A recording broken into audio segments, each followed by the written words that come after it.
Bienvenue dans l'Africa Newsroom, votre émission de débat et d'analyse en cette semaine spéciale Tchad avec un dossier du jour consacré au bilan du président et candidat à sa propre succession, Idriss Déby Itno.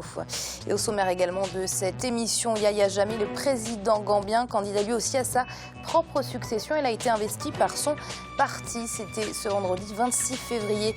L'Union africaine déploiera 200 observateurs et experts militaires au Burundi. Est-ce vraiment le meilleur moyen de mettre fin à la crise? Nous en débattrons avec nos invités et éditorialistes. Et justement, notre invité Germain Onogo est président directeur général d'Onogo & Partners Holding. Monsieur Onogo, bienvenue parmi nous. Merci Amira. Et nos éditorialistes, bien évidemment, sont à ma droite. Il s'agit tout d'abord de Samuel Gambok. Samuel, merci d'être avec nous. Merci Amira, bonsoir. Et Jean-Marie Bitomo. Jean-Marie, bienvenue. Bonsoir Amira, bonsoir à tous nos téléspectateurs et téléspectatrices. Et tout de suite, c'est l'info du jour.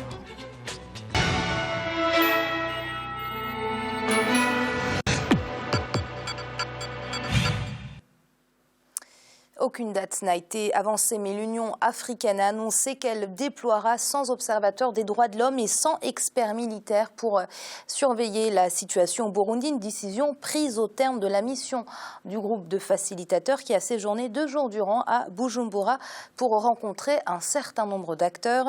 Et la situation serait toujours aussi inquiétante, à en croire la délégation mandatée par l'organisation panafricaine. Une situation que l'on pourrait même qualifier d'urgente. C'est un sujet qui nous a été préparé par Deo Gracias Podo. L'Union africaine a décidé de l'envoi de 200 observateurs des droits de l'homme et experts militaires au Burundi dans le but de surveiller la situation politique dans le pays. Samedi 27 février 2016, l'organisation panafricaine a réexprimé son inquiétude face à la crise qui perdure et a exhorté les principaux protagonistes à trouver un terrain d'entente. Si dans un camp, l'initiative est jugée porteuse d'espoir, dans les rangs de l'opposition, l'on juge les actions encore insuffisantes. Les Burundais attendaient la Maprobu, ils n'attendaient pas de demi-mesure des observateurs. Ce sont des gens qui vont être là, qui ne vont même pas être autorisés à sortir de leur bureau ou de leur résidence. Au niveau du Sénarède, nous estimons que le peuple burundais, qui vient de passer plus de 10 mois dans un bain de sang, espérait beaucoup plus. Le déploiement d'une force de l'Union africaine de 5000 hommes, cette délégation de haut niveau de l'Union africaine n'a pas répondu aux attentes légitimes du peuple burundais en détresse. Selon l'Union africaine, le président ougandais Yoweri Museveni, médiateur dans cette crise, sera chargé d'organiser un dialogue inclusif le plus tôt possible auquel participeront tous les acteurs burundais. Les présidents du Sénégal, du Gabon, de la Mauritanie et le Premier ministre éthiopien ont, entre le 25 et le 26 février, rencontré la plupart des belligérants de la crise et ont manifesté leur engagement à trouver une solution acceptée par tous. Ils ont notamment échangé avec les acteurs politiques, la société civile et surtout le président burundais Pierre Nkurunziza, qui de son côté insiste sur un point. Oui, à l'idée du dialogue, mais uniquement avec des interlocuteurs pacifiques. Je crois que l'Union africaine veut une chose de son contraire. On ne sent pas l'Union africaine s'investir pour une solution négociée. Parce que nous étions abasourdis d'apprendre de la bouche du président sud-africain qui demandait à ce qu'il y ait la levée des sanctions contre le pouvoir de Bujumbura. Parce qu'au moment où, au niveau du Sénarède, nous demandons qu'on maintienne une pression sur le pouvoir de Bujumbura afin d'imposer une solution négociée. L'Union africaine doit être conséquente avec elle-même. Nous avons plutôt comme l'impression qu'aujourd'hui l'Union africaine est en train de plus en plus de se mettre au balcon. Depuis le début de la crise, soit au lendemain de l'annonce de sa candidature pour un 3e mandat en juillet 2015, les violences au Burundi ont fait près d'1 millier de victimes. Plus de 200 000 personnes ont été contraintes de quitter le pays, espérant une issue consensuelle et définitive de la crise. Samuel, l'Union africaine recule, c'est évident. Il y a quelques mois, elle parlait d'une mission de protection, la Maprobu, déployée sans le consentement du pouvoir burundais. Après sa récente visite de 2 jours, elle propose finalement le déploiement de 100 observateurs et de 100 experts militaires non armés. Pourquoi un tel recul ? Le recul s'explique par plusieurs facteurs. Le premier facteur, c'est d'abord le fait que l'Union africaine ne soit pas identifiée pour le moment comme étant une organisation supranationale avec pouvoir de contrainte et pouvoir de coercition sur les États. L'Union africaine n'est pas une organisation internationale avec une armée capable d'être mobilisée en tout temps et en tout lieu. Deuxièmement, il manque au sein de l'Union africaine des États, ce qu'on appelle dans le jargon diplomatique, des nations cadres.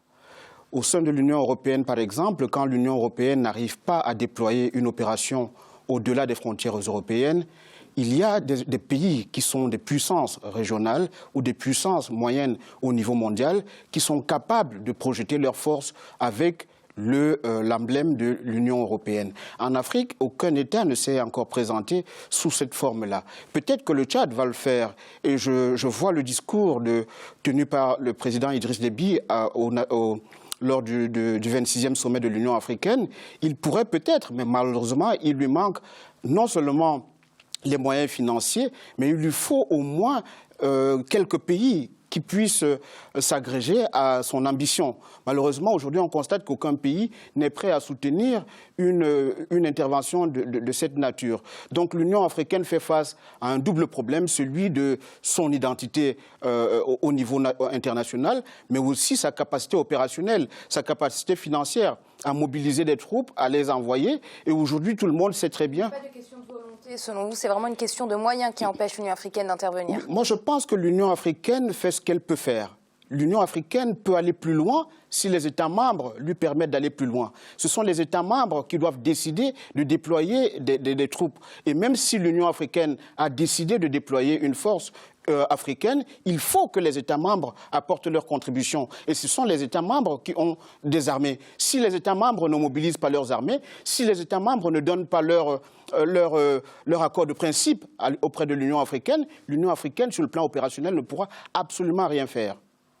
Jean-Marie, au vu de la gravité de la situation, pensez-vous réellement que ces 100 observateurs et que ces 100 experts militaires non armés puissent changer ou arranger quelque chose dans le pays ?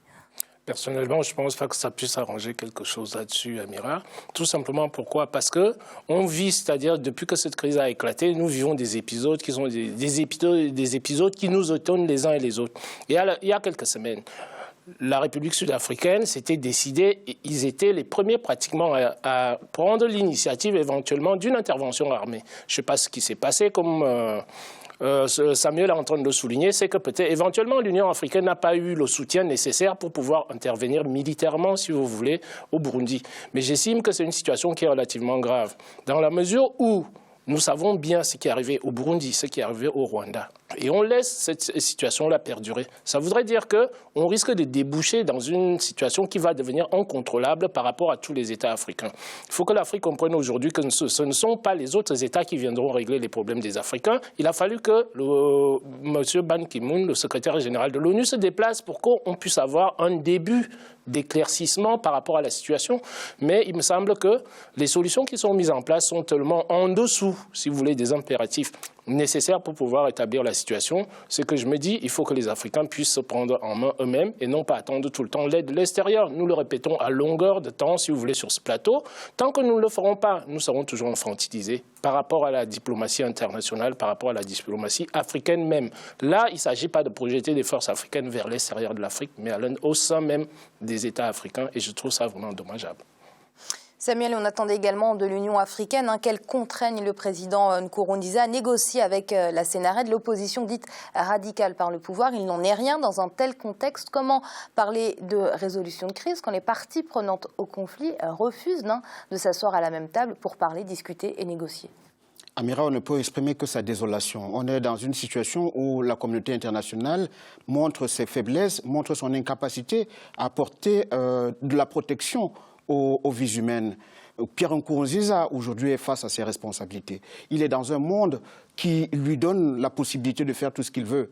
Maintenant, il faut que sa conscience pèse sur ses épaules. Si c'est un homme de paix, il ne doit pas laisser mourir des gens pendant plusieurs mois. Je voudrais bien savoir quelles sont ses conversations le soir avec ses propres enfants, quelles sont ses conversations le soir avec sa famille. Si c'est un homme de paix, il ne peut pas, au nom du sang versé, rester au pouvoir. Il ne peut pas continuer à laisser ce genre de choses. Et c'est pourquoi je m'en prends toujours aux armées, aux militaires.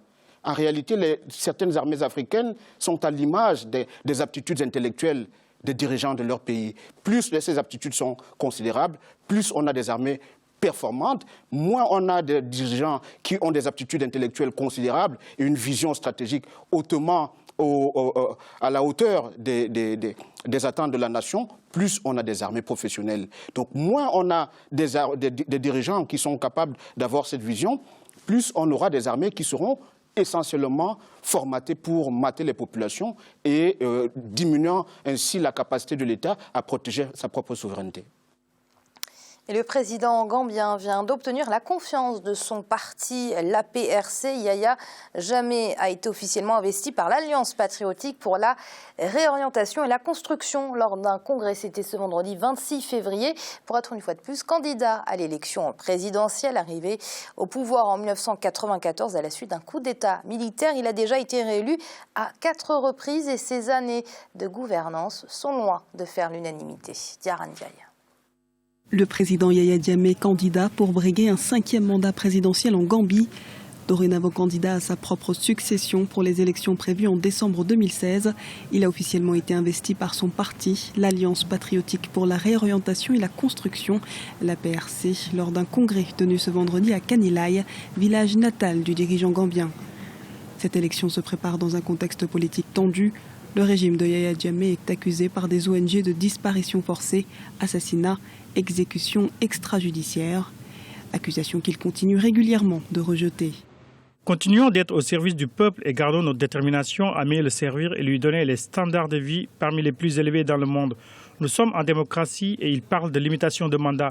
N'importe quel chef d'État occidental ou autre dirigeant d'État qui viendrait parler de limitation de mandat en Gambie verra ce que je lui dirai. Pendant 1000 ans, nous avons été assujettis à l'idéologie occidentale qui nous a ramenés en arrière. Du côté de l'opposition, des obstacles semblent se dresser pour l'élection du 1er décembre. De nouvelles restrictions ont ainsi été introduites. Les prétendants à l'élection présidentielle doivent désormais payer près de 12 000 € pour faire enregistrer leur candidature, à 10 fois plus que lors des précédentes élections. Ils devront aussi installer des sièges agréés dans les 7 régions du pays selon les nouvelles règles. Ces dispositions stratégiques ouvrent davantage la voie au président sortant Yaya Jammeh à un éventuel 5e mandat. Les raisons qui expliquent aujourd'hui la candidature de M. Yaya Jammeh, les raisons sont multiples. Au niveau de son parti, l'Alliance pour la réconciliation et la construction patriotique, Yaya Jammeh est la seule constante. Donc, il n'a pas d'héritier politique au sein de sa propre formation politique qui pourrait éventuellement lui succéder. Et la seconde raison aussi, on peut évoquer l'opposition gambienne qui est en train de compétir d'une façon dispersée. Il n'y a pas une unité au sein de l'opposition gambienne. Donc, il n'y a pas une jonction des forces politiques et des forces de résistance nationale de la Gambie qui pourront faire face au président Yaya Jammeh.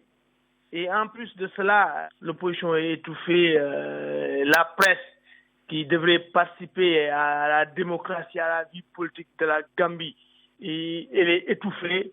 Les droits de l'hommiste, etc., ils sont eux-mêmes contraints à l'exil. Donc, ce qui fait que M. Yaya Jammeh est seul maître à bord. En Gambie, le climat politique est délétère depuis la tentative de coup d'État avorté de décembre 2014. Le régime s'est braqué contre l'opposition qui tente de s'organiser néanmoins en ordre dispersé pour la prochaine échéance électorale. Pour l'heure, l'opposant Halifa Sallah, un sociologue gambien, a été désigné candidat officiel du parti de l'Organisation démocratique du peuple pour l'indépendance et le socialisme. Il reste maintenant au parti PPP de l'ancien président Daouda Keraba Jawara et à l'UDP de l'avocat Ousseynou Darboe de donner leurs consignes pour les élections. Jean-Marie, 21 années à la tête de la Gambie pour le président Yaya Jammeh, une situation économique particulièrement instable, des droits de l'homme très souvent bafoués. Ne serait-ce pas le mandat de trop pour le président gambien? Là, vous avez un président qui est arrivé au pouvoir par un coup d'État. On a souvent dit ici là que le vent de la liberté et de la démocratie souffle en Afrique. Mais malheureusement, vous avez encore des chefs d'État qui estiment que le pouvoir, si vous voulez, c'est quelque chose de naturel qui leur appartient personnellement, alors qu'ils oublient quelque part que... Quelque chose de divin même.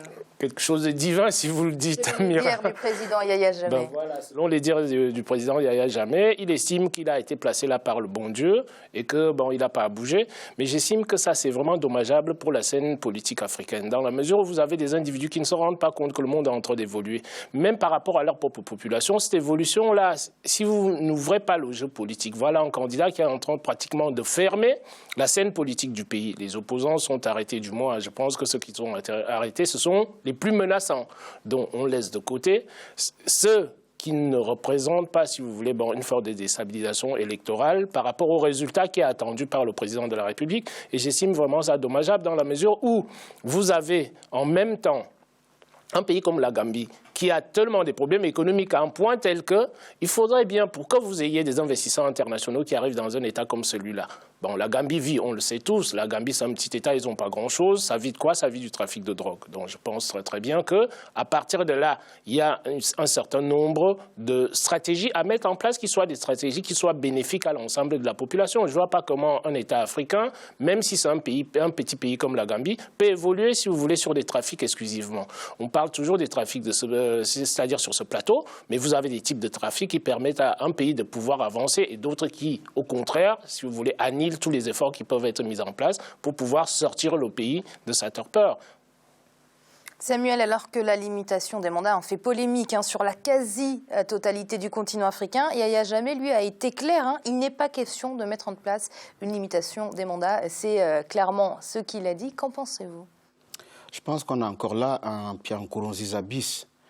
Parce que le continent, Jean-Marie le soulignait à juste titre, pendant que certains essaient d'améliorer et de renforcer les processus de démocratisation sur le continent, il y a d'autres qui rament à contre-courant, et notamment les Pierre Nkurunziza, les Yahya Jammeh.